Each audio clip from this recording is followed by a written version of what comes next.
Hi, you're listening to Barely There Theater. Up this week, a rehearsal for our most recent play. There will be a brief message at the end of the episode. Hope you enjoy. Jody Mackman. Okay, we're off to the races. Okay, well, I'm so excited we're finally here together and doing this. So I think what I want to do is kind of talk about a little bit about why I chose this in the first place, because it is not typically done in Chekhov's canon of work. It's a footnote, I would generously call it. But what is unique about it is as far as I can tell, and I may be wrong about this, but it is the only bit of Chekhov's writing where it started off as a short story and he turned it into a play. I don't think he did that with any of his other works. And so for me, it's kind of interesting in that regard because it's fun to see the trajectory of where it started versus where it ended up. And that's kind of the text you guys have. I'll call it a smushed version of those two texts, of the short story and the play, because there's some really good parts about the short story that just are not present in the play, and then there's some really fun parts in the play that are not present whatsoever in the short story. So it's two separate works then? Effectively, okay. Because the short story starts at one point and ends at one point, and then the play starts a little bit later and then ends a little bit later. So it's a very interesting, from a literary nerdy perspective, it's very interesting for me. Nice. So the context is, it was originally written as a short story in 1886, which, if you've skimmed the text, it's about this old comedic actor who's playing Kalchas, which I think that's how you pronounce it, but he is a character from a musical about a Greek myth, and the character is just effectively a clown. He's the butt of the joke of the show he's originated from. And so it is this actor who's playing the clown, and he wakes up in the theater late at night, just totally abandoned and deserted. He's like, what's going on? And it's him having not quite a midlife crisis, maybe a late life crisis. And it's him realizing that this is what his life is, and he has a little bit of a breakdown over it. It kind of reads like a melodrama, but I do not want to do it that way. It was initially written as a vaudeville. And so it's supposed to be funny. And so I really want to kind of lean into just how absurd this man's problem is because he's living the life ultimately he wants to do, is being an actor, but it's not the right kind of acting. And so he's just so distraught. Well, he's James Tyrone in many ways. Yes. You know? James Tyrone. So, yeah, he's long days, blah, blah, blah. And what I think is kind of fun about it is that he is this clown, but I am choosing to interpret it as that he still ends up giving this very powerful performance at the end of this piece. So even though he is a comedic actor, he still has this depth and his beauty in him, but he presents it to a totally empty house. And so it's that classic Chekhov beauty tinged with tragedy. Yeah. But it was written originally as a short story in 1886, and then it was adapted to a play the following year. And it was I'm pretty sure he just wrote it as a vehicle for this actor, Russian actor, who I'm not even going to attempt to pronounce his name. But he was wildly popular. He originated the role of Ivanov in Chekhov's play Ivanov. But that's effectively what it was. Even as a play, it's basically just a footnote. I wasn't able to find too much text written about the play itself and practically none about the short story. So it's this very kind of overlooked work in Chekhov's. But I think it's fun, and I think there's some stuff we can do with it.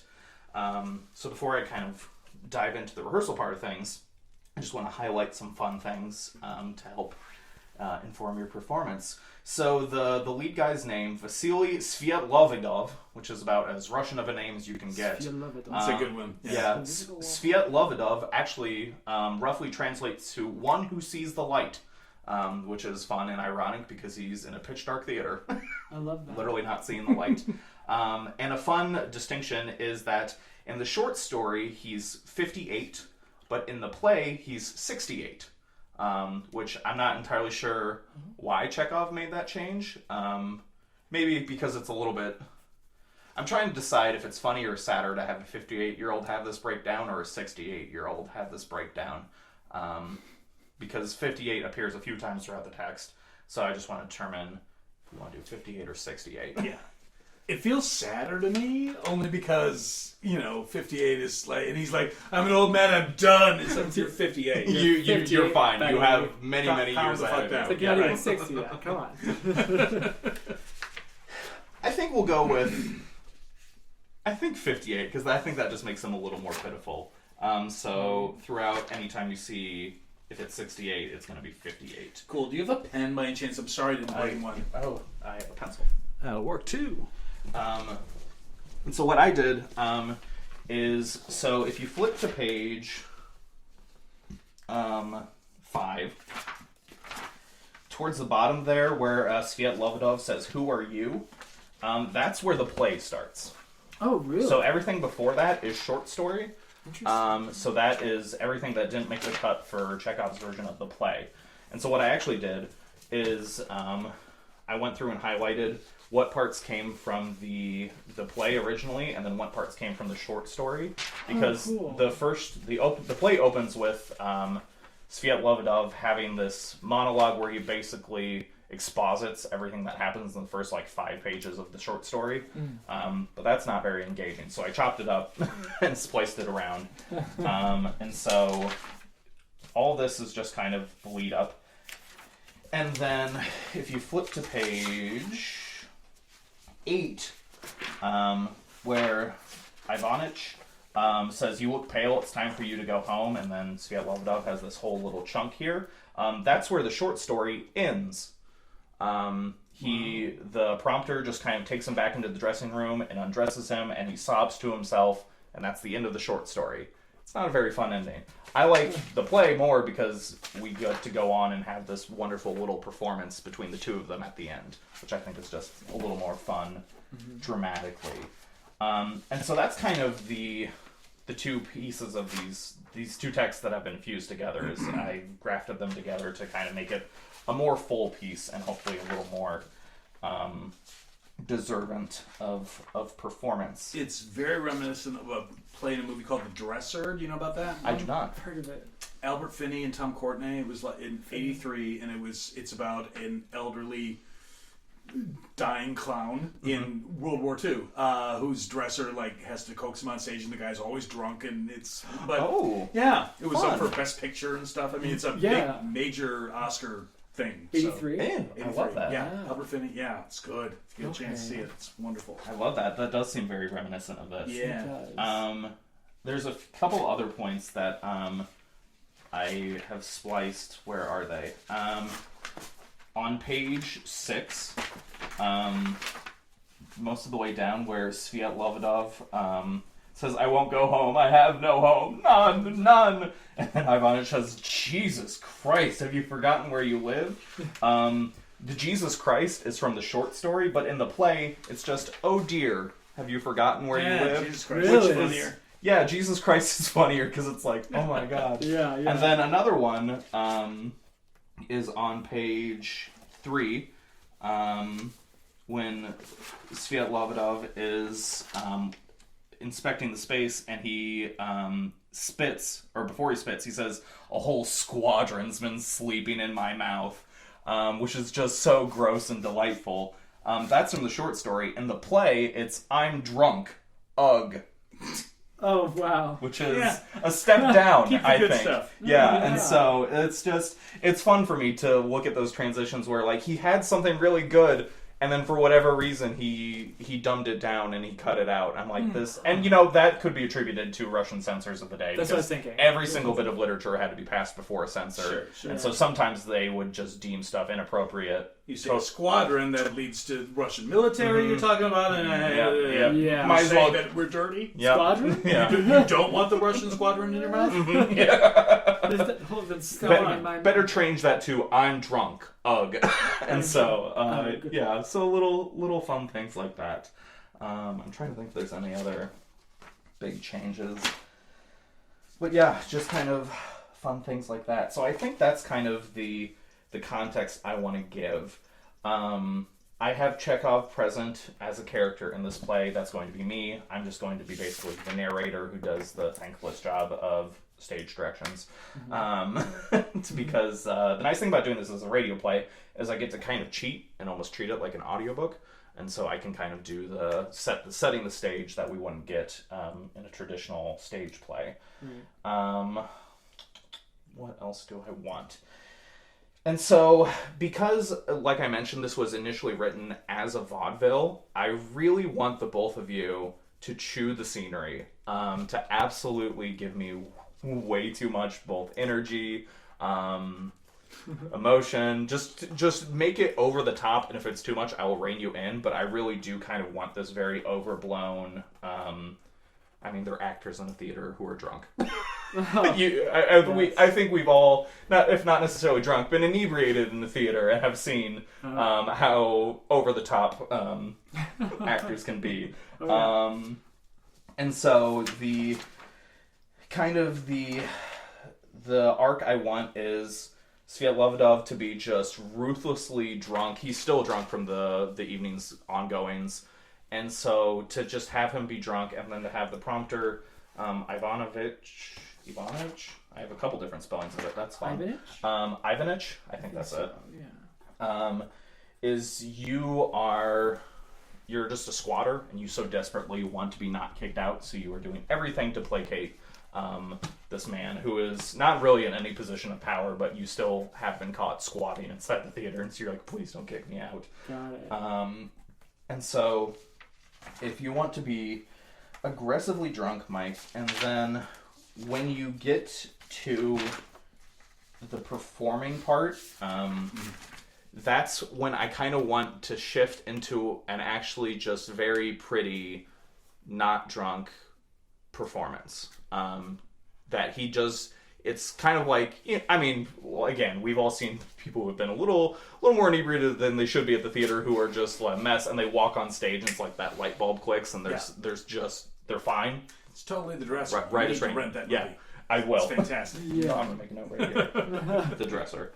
And so that's kind of what I want, is I want that shift of when he's performing, he's no longer this pitiful joke of a man, but he is just this presence.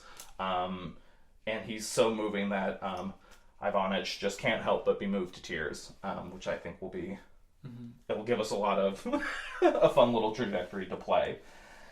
I'm trying to think if there's any other context I want to give. I've set up microphones. Here's stage left. Here's stage right. You do not need to play to the microphones. They are kind of set up in a manner where they are cranked up, so they're going to pick up the most minute of sounds. So don't feel the need to direct your performance to the microphones, but there's going to be very minor blocking that effectively amounts to left to right. Or just if you feel the need to move, this is your very tiny stage. Yeah. You're free to use your very tiny space as you see fit. I'm trying to think if I have anything else. Any kind of questions before we start working our way through it? Do they know each other prior to meeting? Yes. You're the prompter for the theater, which your whole job is you just memorize every single text that's in the theater's repertoire. Right. So that way you can run lines with any of the actors when they see fit. So you know him, you work with him, but that's about the extent of the relationship, because he is a clown. Yeah. He's a drunk clown at that. So, right. He's such a pitiful man that he gets drunk and they just forget him there. They just leave him in the dressing room. And so that's what people think of him. And so when you wake up in the middle of your squatting, you're like, oh my God, it's him. Oh God. And so you're very much trying to placate him to be like, please don't rat on me. Yeah. You want to run lines? Okay, fine. We can we can run lines. And even the lines he wants to run, he's been playing the clown his entire life, and so for him to want to play these, like the King Lear and the Hamlets and the Othellos, it's effectively if you woke up in a theater with Kevin Hart and Kevin Hart was like, hey, can we run lines for King Lear? And you're like, Kevin, bud, I think these are a little bit out of your range. And he's like, no, I got it. And then he actually blows you away with an amazing performance. And so that's kind of what I think the gist of it is like, it's just this clown, just this drunk, sad clown who actually has beauty in him. Yeah. But he doesn't realize that until it's too late. It's a Swan Song. Yeah. That's the title. Other questions, things you're curious about? Is it possible to be too loud for the microphones or not? No, it is. Okay. Feel free to. I will tell you if we hit that limit, but I doubt we'll get there. Okay, because I have them. We'll see. We'll see. We'll you find haven't out. heard me do Lear yet.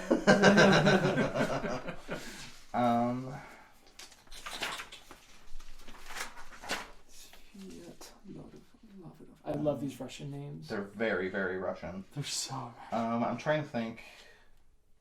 Nikitushka, Petrushka, Yegorka. I'm trying to think. Sviatlovidov. Trying to think if there's any other tricky things to go over. I don't think so. And you did say no accents. Correct. Cool. It's already translated from Russian to English, so who are we fooling? That's right. Who are we fooling? All right. Okay, then let's just kind of go to the top. Adam, I'm actually going to swoop your spot. Sure. And as the narrator, I'll just be chilling up center. And then, Mike, your entrance will be from... Let's have you come over here from stage right. And Cool. We'll just kind of cross the center. It wouldn't kill me to use a restroom before we do this. Go for it. Actually, if that's all right. Absolutely. Where would I find that? First door on the left in the hallway. Awesome. Thank you.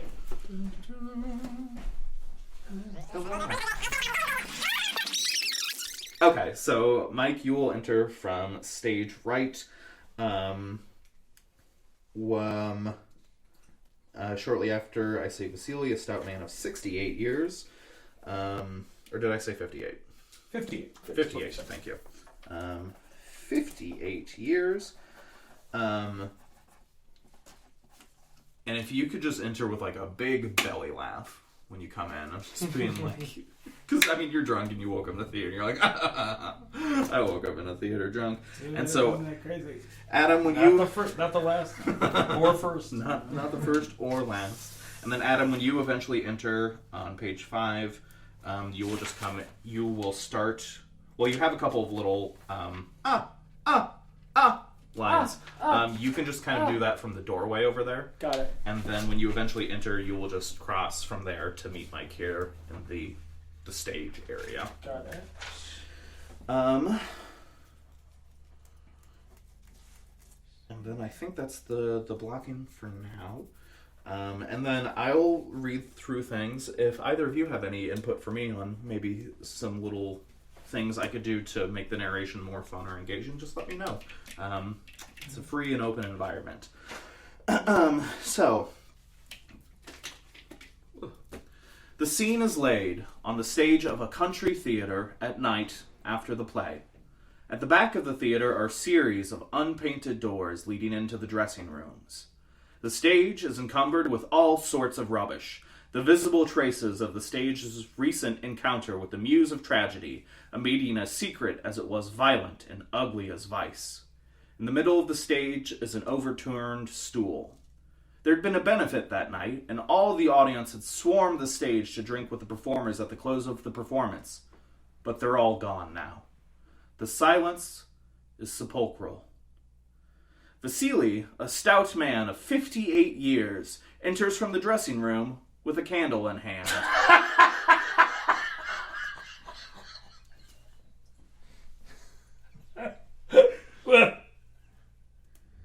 Well, this is funny.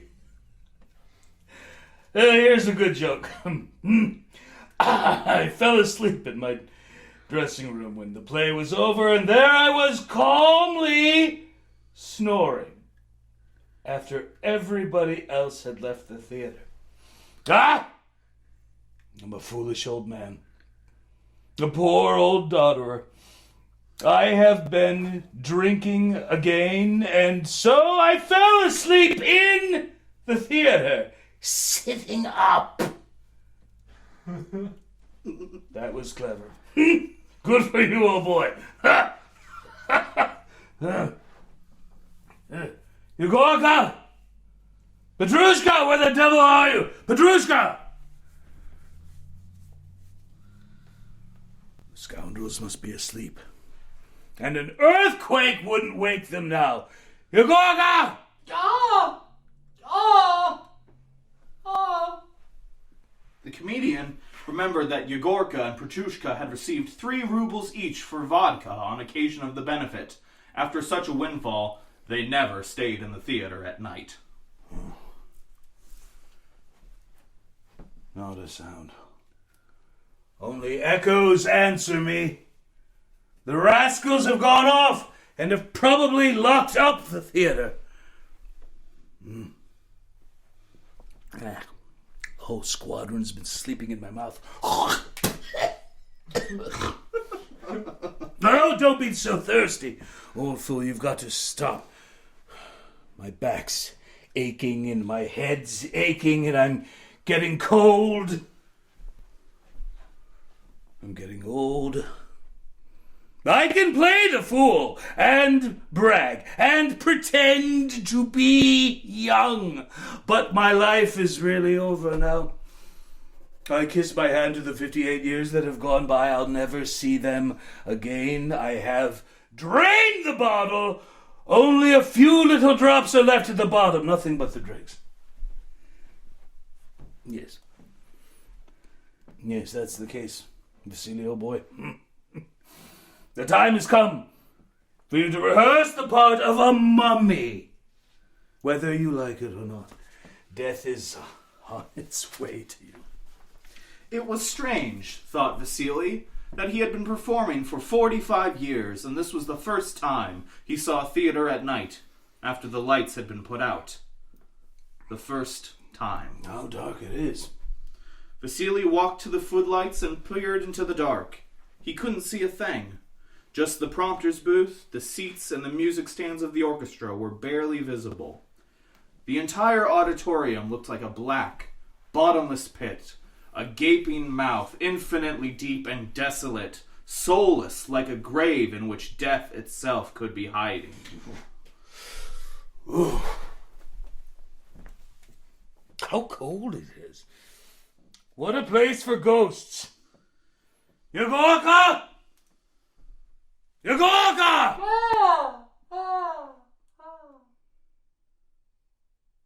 Petrushka?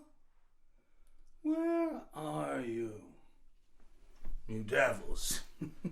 I must give up drinking. I'm an old man. I shan't live much longer. At 58, people go to church and prepare for death. But here I am. Heavens! A profane old drunkard in this fool's dress. I'm simply not fit to look at. I must go and change it at once. Oh, this is a dreadful place. I should die of fright sitting here all night. This is where the spirits are summoned. A breeze blew through the theater and Vasily froze in terror. Who are you? Who are you? There was a white human figure standing in one of the critics' lodges. Who are you? The figure swung one leg over the barrier of the lodge and slept down and silently, like a shadow, headed for the ramp. It's me. Who are you? It is I. Sir, the prompter. Nikita Ivanitch. It is I. It is I. Heavens. Who are you? It is you. You. Nikitushka. What are you doing here? I spend my nights in the dressing rooms. Only please, be good enough to not tell Alexei Fomich, sir. I have nowhere else to spend the night. It is you, Nikitushka, is it? Just think. The audience called me out 16 times. They brought me 3 wreaths and lots of other things too. They were all wild with enthusiasm, and yet not a soul came when it was all over to wake the poor drunken old man and take him home. And I am an old man, Nikitushka. I am 58 years old, and I am ill. I haven't the heart left to go on.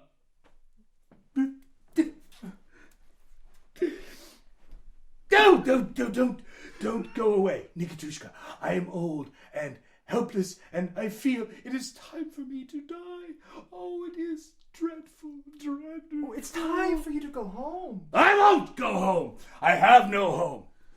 Home. None. None! Jesus Christ, have you forgotten where you live? I won't go there! I won't! I am all alone there. I have nobody, Nikitushka, no wife, no children. I am like the wind blowing across the lonely fields. I shall die and no one will remember me. It is awful to be alone.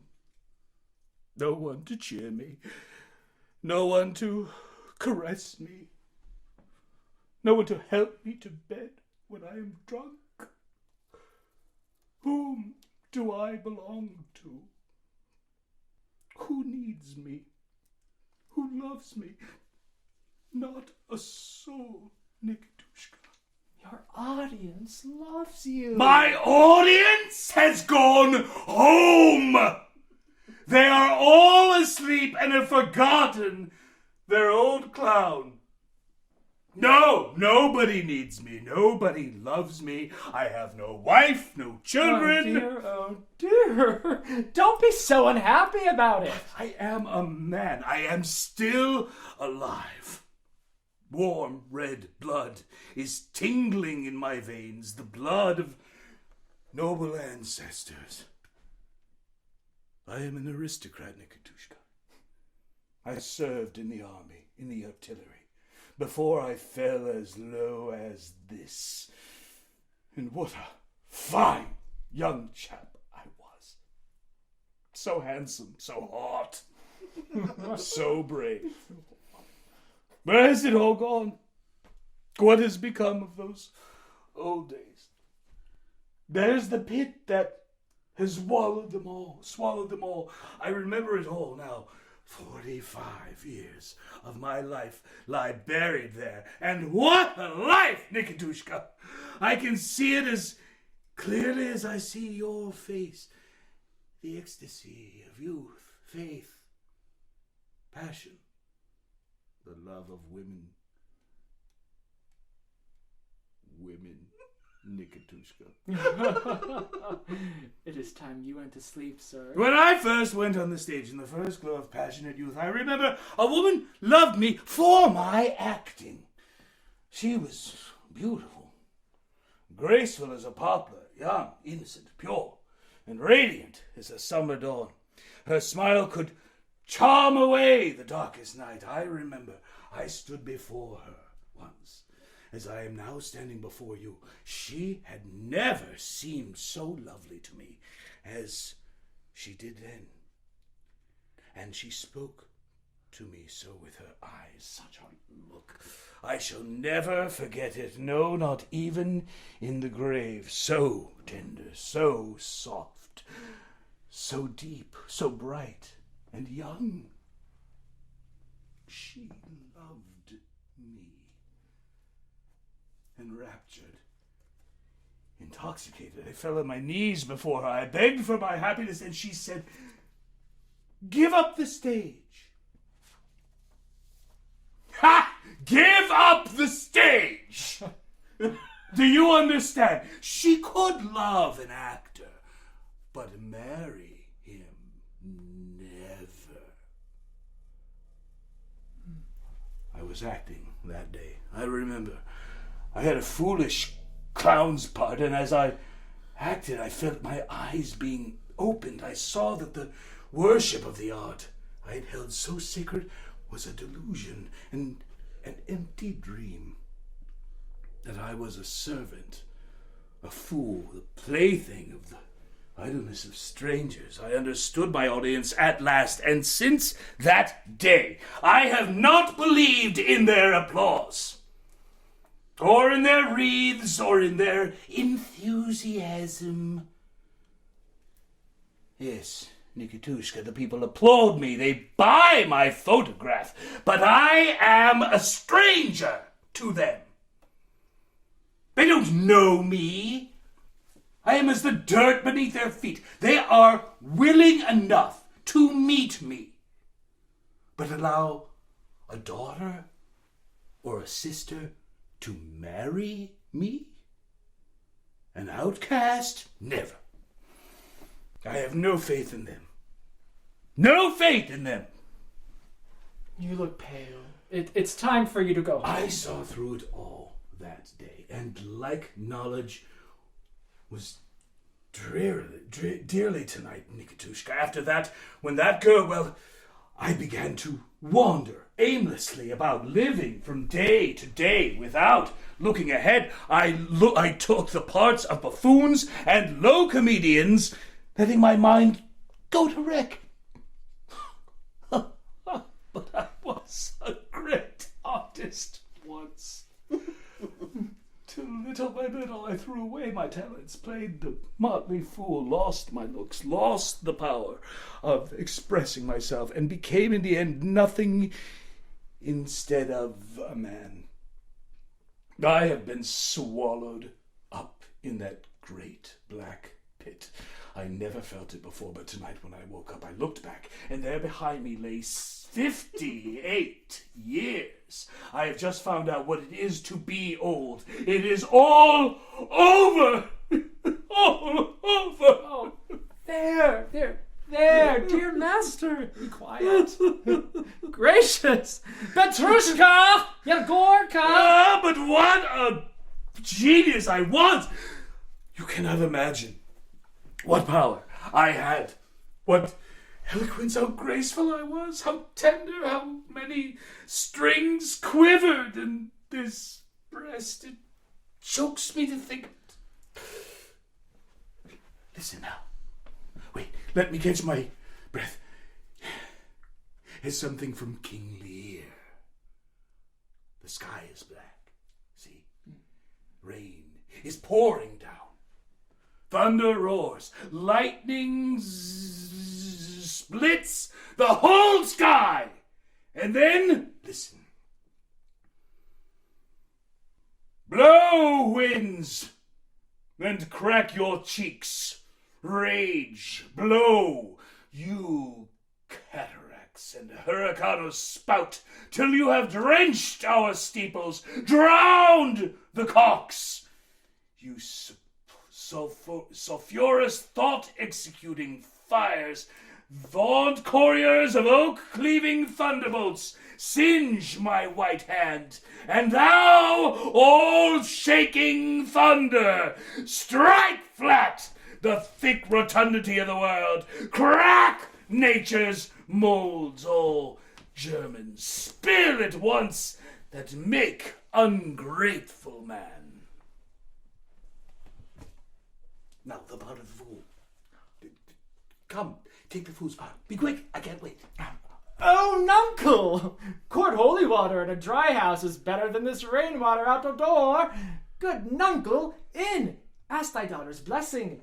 Here's a knight pities neither wise men nor fools. Rumble thy bellyful, spit, fire, spout, rain, nor rain, wind, thunder, fire are my daughters. I tax not you elements, with unkindness. I never gave you kingdom, called you children. Ah. There is strength. There is talent for you. I'm a great artist. Now then, here's something else of the same kind to bring back my youth to me. For instance, take this from Hamlet. I'll begin. Let me see. How does it go? Oh. Yes, this is it. Oh, the recorders!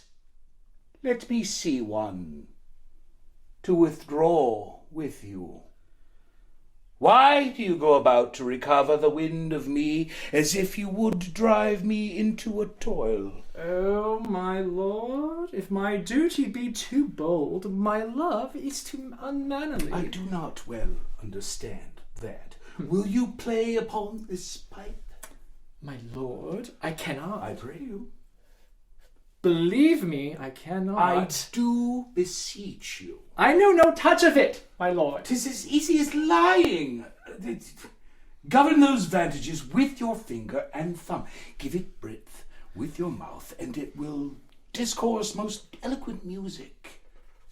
Look you, these are the stops. But these I cannot command to any utterance of harmony. I have not the skill. Look you, how unworthy a thing you make of me.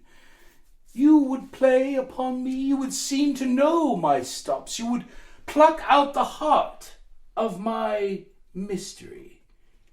You would sound me from my lowest note to the top of my compass, and there is much music, excellent voice in this little organ. It cannot make it speak. It's blood.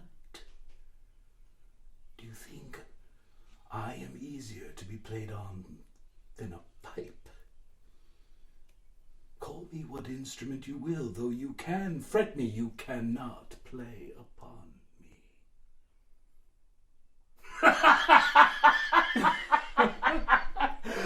Bravo!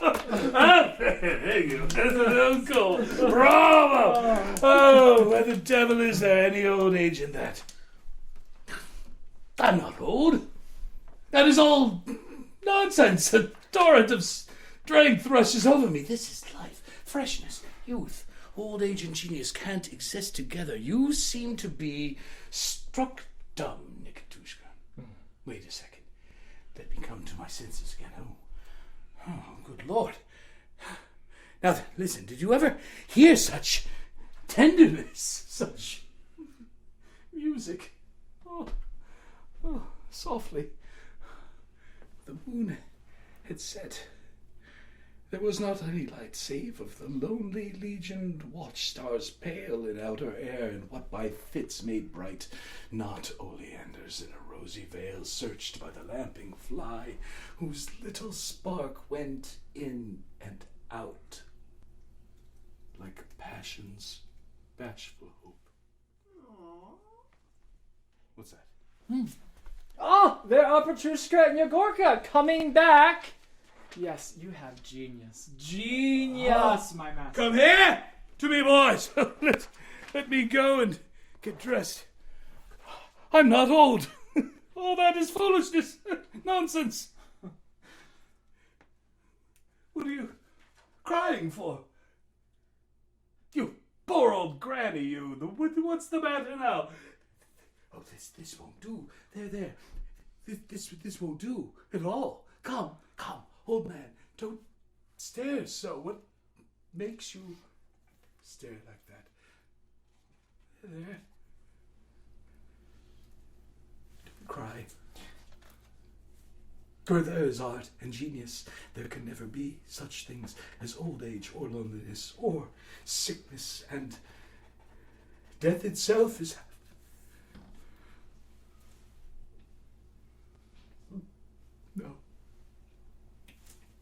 No, Nikitushka, it's all over for me now.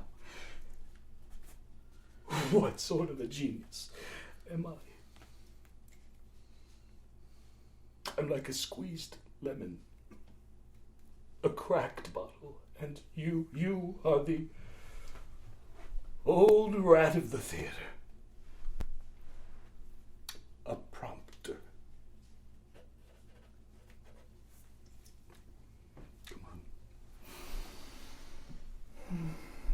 Do you remember those lines from Othello, Nikitushka?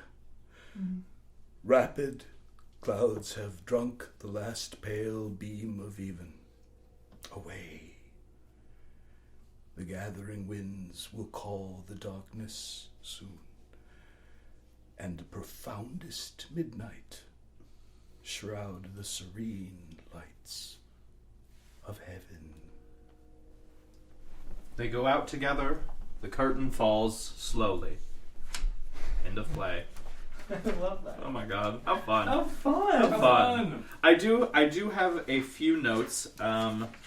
I think most of them are just notes I want to give. There is just one part I want to run again before we go through and Could I ask a record. favor? Absolutely. Could we get some lights on it? Yes. Just because I'm older than fuck. And it's very hard to read. Thank you. I heard it too. I was like, Noodles. Did you like that? Noodles is a fan of Chekhov. Noodles loves Chekhov. This is like I'm around. Okay, so just the general notes I want to give on page 5. When Adam says it's me, you let out a little shriek, a little just a little something. Because there's just this, effectively, what looks like a ghost appearing in the theater in the middle of the night, and so when it speaks, you're like, "Oh my god, it's real." I don't have many falsetto notes left, but I'll do what I can. Sure, just some kind of noise to kind of help accentuates his entrance, and then if you could, guys, if you could really kind of play up the self-pity on page 6 where he says, just wake the poor drunken old man, and just really all those olds, just really milk them, because God, you're just so full of self-pity for your for your decrepit age of 58. Heaven forbid. And then Adam, if you could start off with a little more contempt for him, just because, oh my god, out of all the people who could have caught me in the theater, it's this dude. This dude who's 58 years old and thinks he's dead. Well, I like to imagine this is almost a daily occurrence for him, where he just complains about being old, and every other member of the theater is like, yeah, okay, dude, you're 58. You're not. And so if we could just see a little more contempt for him in these first kind of little interactions, because really, he's not letting you get a word in. And I like that you're cutting Adam off quite a bit. I keep doing that. Okay. Notes. And then when you start on page 9, Adam, when you start engaging with him and joining him in the scene, really hit the nuncles, because that in Shakespeare's language is what's the word I'm looking for? Derogatory. It's which is fun, because in Lear it's the fool literally talking to the king like he's a peasant. Got it. So it's we would equate it to like what word now? Like effectively idiot. Got it. Like you're literally it's literally just Lear the fool calling Lear an idiot to his face, which for power dynamics in the day was a big no-no, but because he's the fool, he gets to get away with it. But it is a little bit of the parts that Chekhov chose for them to play together are deliberate, because it is you having contempt for him. Both the fool having contempt for Lear, but also the prompter having contempt for the actor, of being like, oh my god, it's like 2 a.m. Do we have to run lines right now? Yeah. And so it's a little bit of that, of like, you can really hit those knuckles and be like, God, you're just such a pain in the ass. And then on page 10, I wanna add a bit. I don't know if it'll read, but we can certainly try it. When you say, "Will you play upon this pipe?" Let that kind of linger in the air as kind of an innuendo. And Adam, you can have a little. My lord, I cannot. and let's make a little bit out of that and see if it reads. Just because out of all the bits he could have plucked from Hamlet, this is the bit he plucked. So let's make it a little saucy. And then when he finishes his Hamlet monologue on the next page, call me what instrument you will, though you fret me, you cannot play upon me. Adam, can you just let out a little wow? Yeah. Just a little like, oh my god, like you're finally getting into the swing of what he's doing, and you're like, wow. Yes. And then on the final page, and this is what I want to run one more time just to see if it's even going to work.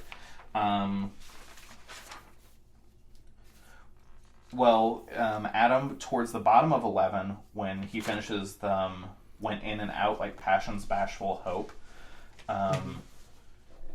start crying at that point, or sounding like crying. Yeah. Just because you're so moved by his performance. And then I want you to kind of build upon that crying to the point where when he says, what are you crying for? I want you to be almost hysterical to kind of play up your... Because you've been so self-pitying, and now that you have this man crying in front of you, you're like, well, what the hell's wrong with you? And so I think it's a fun little reversal at the very tail end. But then what I want to try is... in that paragraph, don't cry where there's art and genius, you start getting yourself worked up in the middle of that, and then you start crying with Adam. Okay. And I want to kind of try it and see if it's a bit.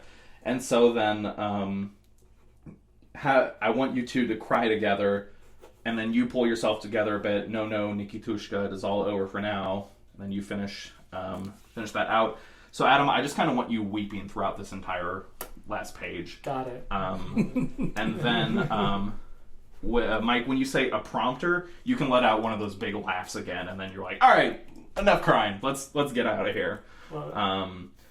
So I just want to try that last page one more time to see if it's going to read or if it's going to be too much. So let's take it from Bravo, Encore, Bravo on page 11 and just kind of run it through and see what happens. And then we will take a slight break, and then we'll record this sucker. Bravo! Encore! Bravo! Where the devil is there any old age in that? I'm not old. That is all nonsense. A torrent of strength rushes over me. This is life, freshness, youth. Old age and genius can't exist together. You seem to be struck dumb, Nikitushka. Wait a second, let me come to my senses again. Oh, good Lord, no. Listen, did you ever hear such tenderness, such music? Shh, softly. The moon had set. There was not any light, save of the lonely legioned watchstars pale in outer air, and what by fits made bright hot oleanders in a rosy veil searched by the lamping fly, whose little spark went in and out like passion's bashful hope. What's that? There are Petrushka and Yegorka coming back. Yes. You have genius. Come here to me, boys! Oh, let us go and get dressed. I'm not old. All that is foolishness. Nonsense. Oh, God. What are you crying for? You poor old granny. What's the matter now? This won't do. There. This won't do at all.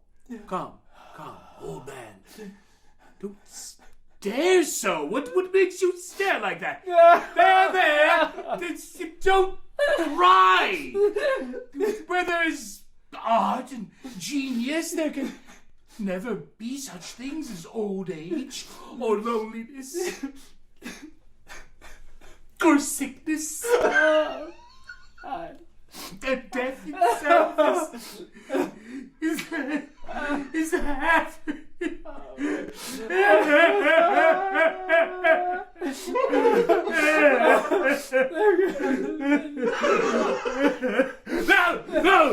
No, Nikitushka. It is all over for us now. What sort of a genius am I? I'm like a squeezed lemon. The cracked bottle.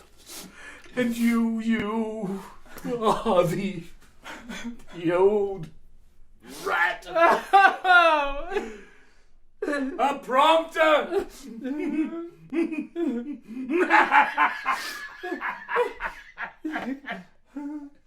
Come on! Do you remember those lines from Othello? Nikitushka. Yes. Rapid clouds have drunk the last pale beam of even away. The gathering winds will call the darkness soon, and profoundest midnight shroud the serene lights of heaven. They go out together, curtain falls slowly. Yeah. Yeah. Yeah, that was it. I like it. That was fun. All right. Cool. I had a note. Yes, absolutely. Where does it start? Page 4. At the very top, the Chekhov. Yes. If we're changing it to 58 years, I think we have to change 45s to 35s. Because that would make him 23 when he started, unless he was 13. Good catch. So. Thank you for that. That is 35, because if he had his whole career in the military. There's a couple of those. Where's the other one? I've got one in there somewhere. Oh yeah, I found it on page 7. The middle. I think those are the only 2 references to it. But Yes. Good catch. Yeah. Anything from you, Adam? Anything you noticed? For the echoes at the beginning, am I trying to have him not find me and hopefully he'll think it's just something else so that he can leave? Or am I trying to... I'm going to be real. I'm not sure why, because that's from the short story that he's making those noises. Got it. It's to add kind of to the creepiness to it, because the whole bit with the ghost hopping over the ledge is not in the play whatsoever. It's literally just he walks out on stage and then you appear and he kind of shrieks a little. Oh. And that's how the play starts. Okay. There's not that whole creepy bit, which I think is really fun. I think it's kind of cool. It Yeah. helps set the mood. Yeah. It's just kind of, I'm going to go with atmospheric. Atmospheric. It's adding to the kind of the weirdness of what's going on. Yes. Although it's not very weird, it's very mundane, as all Chekhov is. but gloriously mundane. Gloriously I just do mundane. love him so.